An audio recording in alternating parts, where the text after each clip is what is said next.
Dans le prochain épisode de Demain nous appartient. Une arrestation tourne mal pour Aurore.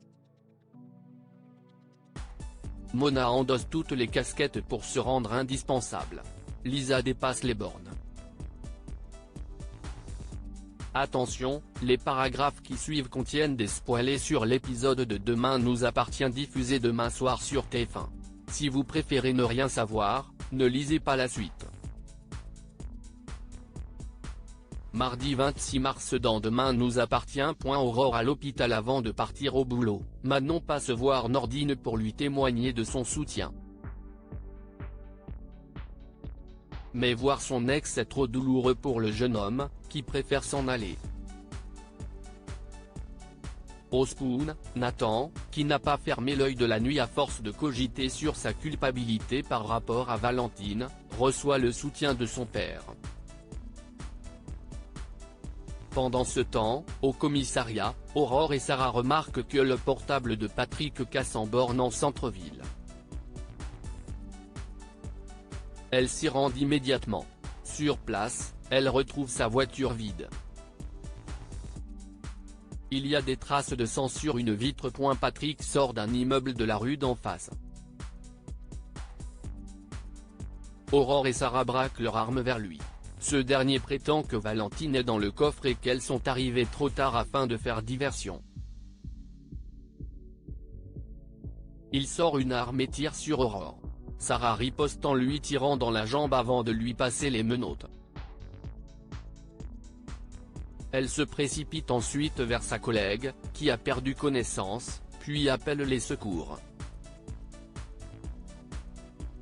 À l'hôpital, William est au chevet d'Aurore lorsqu'elle se réveille. Il l'informe que Valentine a été retrouvée saine et sauve dans la planque de Cassan. Il ajoute qu'elle a eu beaucoup de chance car la balle aurait pu toucher son cœur. William juge d'ailleurs le métier de sa femme trop dangereux. Au même moment, Manon débarque au chevet de sa mère. Dans une chambre voisine, Sarah interroge Valentine, lui assurant qu'elle est désormais hors de danger. Elle lui confirme avoir retrouvé la mallette et les documents qui vont permettre d'innocenter son père. Au même moment, Nathan débarque dans la chambre. C'est avec une vive émotion qu'il retrouve celle qu'il aime.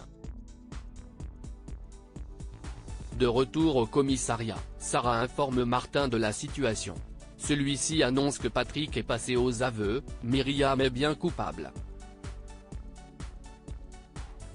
Les deux policiers s'engagent à ne pas lâcher Nordine dans cette épreuve difficile.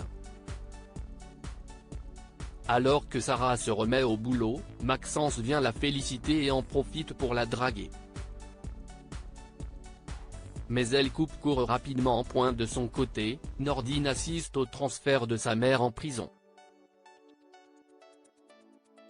Celle-ci lui présente ses excuses pour tout ce qu'elle a fait et lui demande de ne pas la juger trop durement. À la nuit tombée, Maxence attend quelqu'un près d'un étang. Soudain, Aaron se jette sur lui et le passe à tabac. Mona se rend indispensable. Se réveillant, Georges constate que le ménage a été fait. Mona s'est effectivement levée tôt pour donner le biberon à Lucien, puis pour s'occuper des tâches ménagères. Georges est touché par ses attentions. Au Spoon, Mona raconte à Audrey avoir trouvé une nouvelle locataire pour son appartement afin d'aller vivre chez Georges.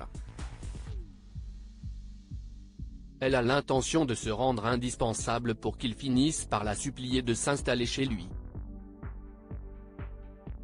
Dans la journée, Georges passe du temps au parc avec Lucien.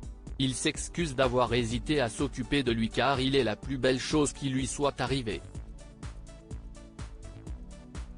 Manon le surprend et se joint à lui. Au passage, elle lui parle de sa rupture avec Nordine. Georges est persuadé qu'ils vont se remettre ensemble. Alors qu'il se rend chez un opticien, Georges confie Lucien à sa mère au Spoon. Audrey et Roxane sont gaga. Mélodie, qui passe les portes du café, rencontre enfin le nouveau-né. Le soir, Mona débarque chez Georges avec les restes du plat du jour pour le dîner. Elle s'incruste pour la nuit, proposant ainsi à son fils de rattraper son retard de sommeil. Au même moment, Georges reçoit un message de Mélodie qui lui écrit qu'elle a trouvé Lucien adorable. Lisa dépasse les bornes au lycée. Lisa confronte Madame Prado, la professeure de physique-chimie de sa sœur, afin d'obtenir une explication de sa note de 5/20. Si Lisa estime que le raisonnement compte davantage, Madame Prado rétorque que ce sont plutôt les résultats qui sont importants. Or, Amel a fait une erreur de calcul dès la première question dans son devoir. Lisa demande alors à ce qu'Amel puisse refaire son devoir. Mais la professeure n'accepte pas. Alors que celle-ci s'éloigne, Lisa la traite de grognasse.